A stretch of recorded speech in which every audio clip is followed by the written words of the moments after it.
Nous allons vous raconter l'histoire de celui qui a marqué toute une génération. Autant méprisé par certains qu'adulé par les autres, il a su garder, tant dans ses échecs que dans ses succès, la ligne directrice qu'il s'était toujours fixée. Aujourd'hui, un saga success story d'Hollywood spécial Mela Sanchez. Tududu. Tududu. Tududu. Tududu. Solo.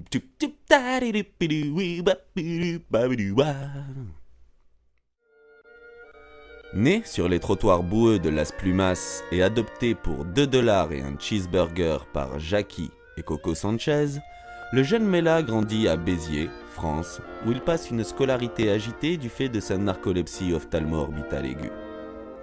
C'est pourtant en CM1 qu'il rencontre l'amour en la personne de sœur Mercedes Lopez, tout juste âgée de 55 ans, et de laquelle il gardera toujours un goût certain pour les berlines allemandes.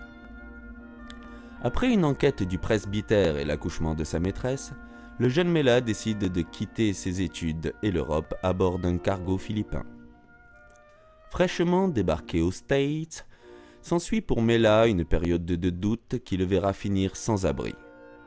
Trop pauvre pour s'acheter des tongs, c'est chaussé de chaussures en peau de pastèque qu'il arpente la route de Memphis.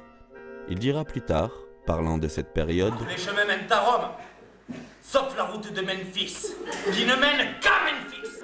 C'est lors d'un de ces longs moments de solitude qu'il découvrit ce qui allait devenir une des grandes passions de sa vie, la torture de petits animaux. Au cours d'une de ces séances de torture, il eut l'idée de fabriquer des colliers en queue de lézard qu'il décida de vendre. Une de ses premières clientes fut The Zizi, Zizi Jeanmer. L'artiste le prit sous son aile cagneuse et lui fit faire ses débuts à Broadway.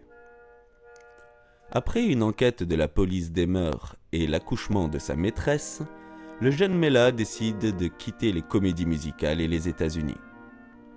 S'ensuit pour lui une période de doute perceptible au travers des différents albums réalisés avec des petits orchestres tels que les Beatles, les Rolling Stones et Pink Floyd.